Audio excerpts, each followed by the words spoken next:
Alors bonjour à tous. Aujourd'hui, j'ai le grand plaisir de vous annoncer la sortie papier d'un traité théologique sur Saint Joseph, écrit par le cardinal L'Épicier au XIXe siècle. Alors je suis très heureux de vous annoncer cette sortie parce qu'elle a pour moi une valeur très particulière. Je vais vous expliquer pourquoi, mais dans un premier temps, je vais présenter cet ouvrage-là. C'est un écrit donc théologique qui a été développé par le cardinal L'Épicier au XIXe siècle et qui se fait en trois parties. Vous avez une première partie qui traite de Saint Joseph considéré par rapport à Dieu, Saint Joseph considéré par rapport à l'Église, et les perfections de Saint Joseph. Et ce sont les grandes parties, mais vous avez plusieurs chapitres, et chaque chapitre développe des questions, des réponses, des raisonnements. Et c'est extraordinaire parce que on se rend compte finalement que Saint Joseph, eh bien, on se rend compte, hein, c'est une façon de parler, c'est un ouvrage ancien et la tradition de l'Église est riche concernant Saint Joseph, mais on se rend compte que Saint Joseph, finalement, a une place très importante dans la foi catholique. Et donc, c'est là que je ne vais pas être plus long sur la présentation de l'ouvrage, mais plutôt parler de la raison pour laquelle, vraiment, j'ai choisi de rééditer cette œuvre qui, à ma connaissance, n'est pas disponible en papier, en tout cas, je ne l'ai pas trouvée. Et donc, voilà, c'est vraiment une raison à la fois personnelle et une raison, je pense, d'ordre aussi spirituel, pour laquelle j'ai choisi de rééditer cet ouvrage-là. Déjà, la première raison, c'est que moi, en tant que Libanais, eh bien, quand je vais au Liban, donc vous avez principalement des églises orientales, eh bien, quand vous rentrez dans l'église, vous avez le Christ, vous avez la Vierge Marie et vous avez Saint Joseph. Voilà, c'est la base. La Sainte Famille, c'est vraiment la base de la foi. C'est là que tout démarre. Eh bien, des fois, il m'arrive, quand je suis en France notamment, de voir qu'il y a des églises où on voit le Christ, certes, c'est un peu plus difficile des fois de trouver la Vierge Marie, on voit le saint de l'église, parce que chaque paroisse est confiée à un saint, et par contre, des fois, soit on ne voit pas Saint Joseph, soit il est très difficile d'aller le trouver. Eh bien, pour moi, ce n'est pas normal. Et je pense qu'un catholique qui puise vraiment sa spiritualité dans la Sainte Famille, eh bien, sera d'accord avec moi. La base de la foi, pour moi, et c'est vraiment comme ça que j'ai eu l'occasion de cheminer, c'est la Sainte Famille. Quel que soit le saint en qui est confiée cette Église, eh bien, il ne peut pas prendre le dessus, dit sur le Christ évidemment, mais ni non plus sur la Vierge Marie et sur Saint Joseph. Alors concernant la Vierge Marie, je ne me fais pas trop d'inquiétude puisque vraiment le culte qui est dû à la Vierge Marie et la spiritualité mariale eh bien, est très développée et elle continue à se développer. Je n'ai pas d'inquiétude sur le sujet. Je n'ai évidemment pas d'inquiétude non plus pour Saint Joseph puisque Dieu œuvre. Néanmoins, je vois qu'elle est beaucoup plus discrète, qu'elle est beaucoup plus cachée et que peu de personnes ne pensent finalement à se reposer sur Saint Joseph. Et donc, c'est la deuxième raison pour laquelle je mets cet ouvrage-là. Je pense que toute personne qui est père, ou qui souhaite devenir père, peut trouver un grand réconfort et une grande fécondité spirituelle dans la personne de Saint Joseph. Quand on pose la question à des chrétiens, qu'est-ce que vous pensez de Saint Joseph? Ils ont beaucoup de difficultés à le situer. Certains vous disent, bon bah les écrits n'en parlent pas trop, il disparaît soudainement, il est très peu présent, bon, il est le père de Jésus mais pas totalement, donc on ne sait pas trop comment le considérer. Voilà, il est ni prophète, ni disciple. Voilà, ce n'est pas un apôtre. Donc, voilà, on ne sait pas trop comment le situer. Eh bien, c'est là le rôle de l'Église, c'est là le rôle de la tradition de l'Église, de rappeler les fondamentaux qu'elle a conservés et que l'Esprit Saint a choisi de nous divulguer petit à petit au sein du corps qu'est l'Église. Et c'est extrêmement important.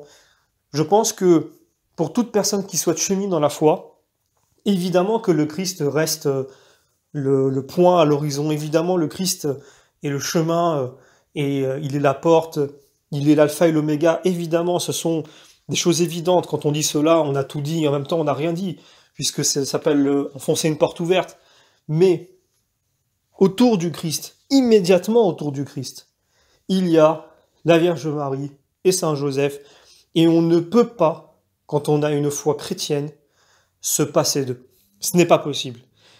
Je respecte évidemment nos frères protestants qui disent que voilà, ils peuvent se reposer uniquement sur le Christ, ils n'ont besoin de rien d'autre.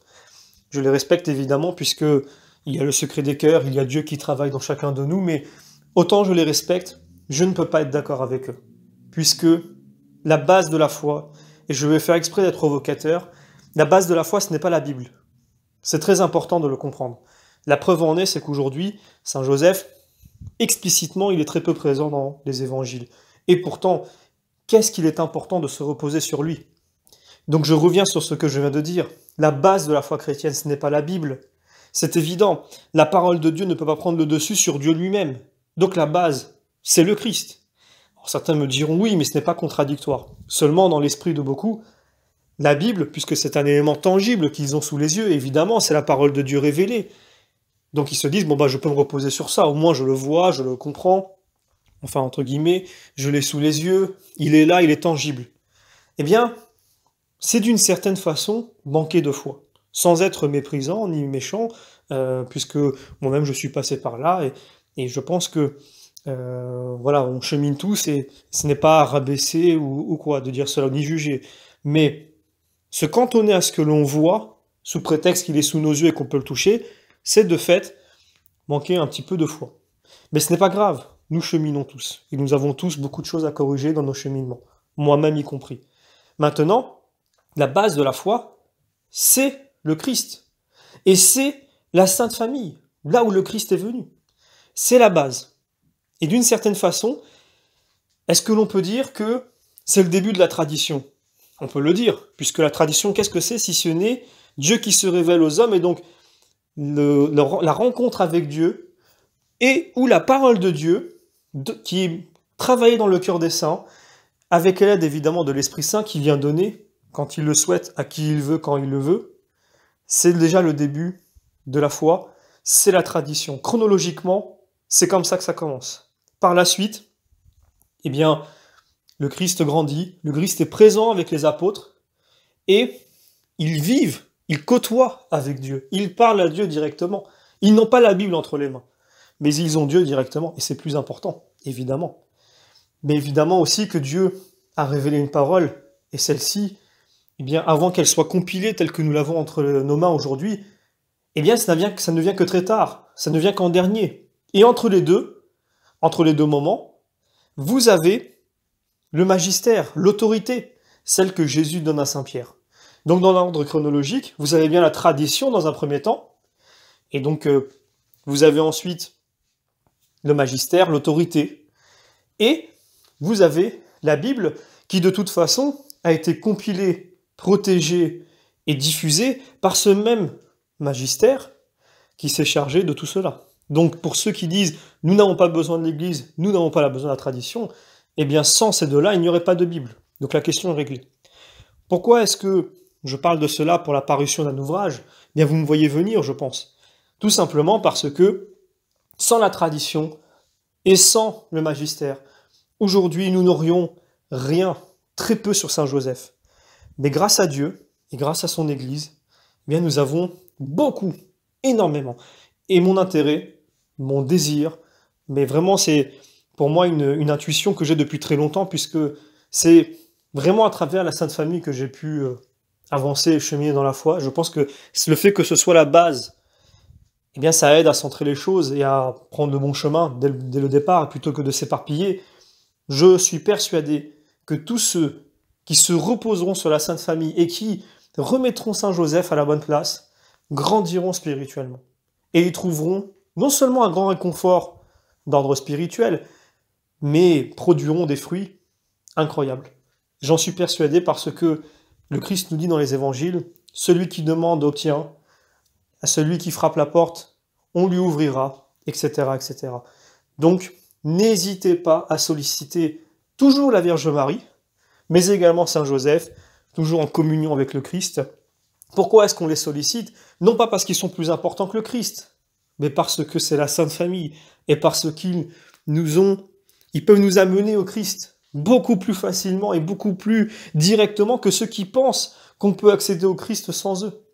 Et oui, c'est tout le paradoxe. Et évidemment, comment ne pouvons-nous pas faire confiance en la Vierge Marie et en Saint Joseph, à qui a été confié le Christ.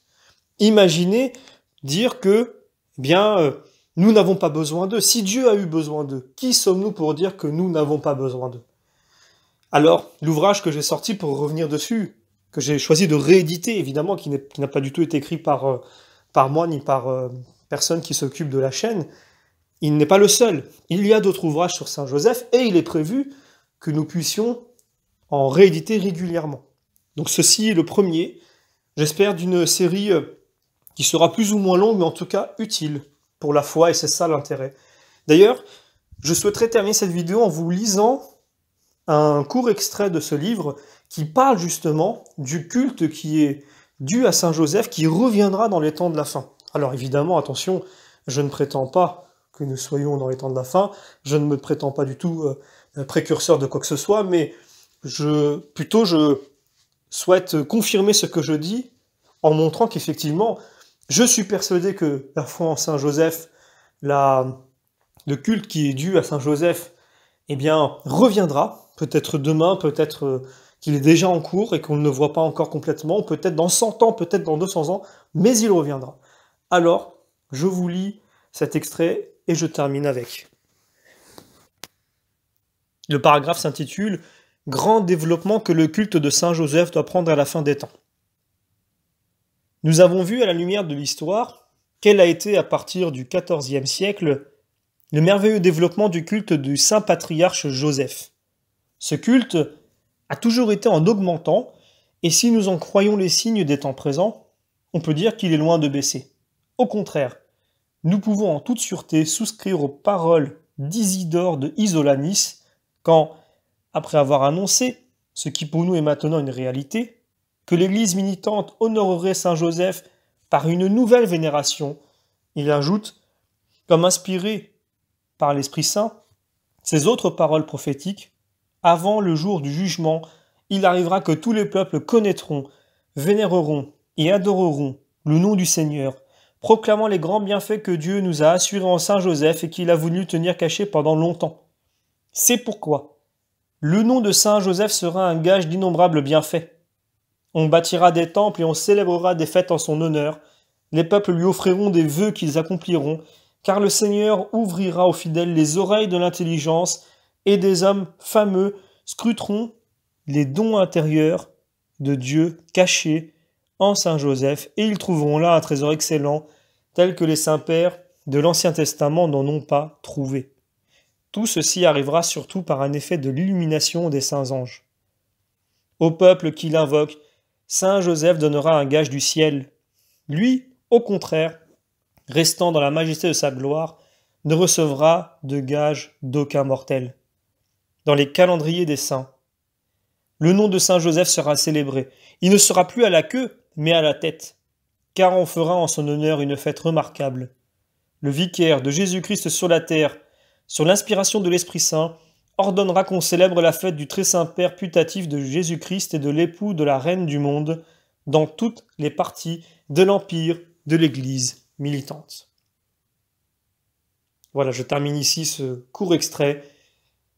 Je compte sur vous, évidemment, non pas forcément pour vous procurer cet ouvrage-là, même si je vous y encourage, il est de toute façon disponible en version numérique sur Internet, et je compte évidemment le mettre en audio, puisque mon but est de diffuser par tous les moyens possibles, et à tous ceux qui le souhaitent, eh bien, ces œuvres qui sont pour moi très importantes. Mais je vous encourage à vous pencher sur la figure de Saint Joseph, que ce soit par ce livre ou par d'autres moyens, parce que je pense que c'est très important. J'ai une grande foi dans les bienfaits spirituels que peuvent apporter de se reposer sur Saint Joseph.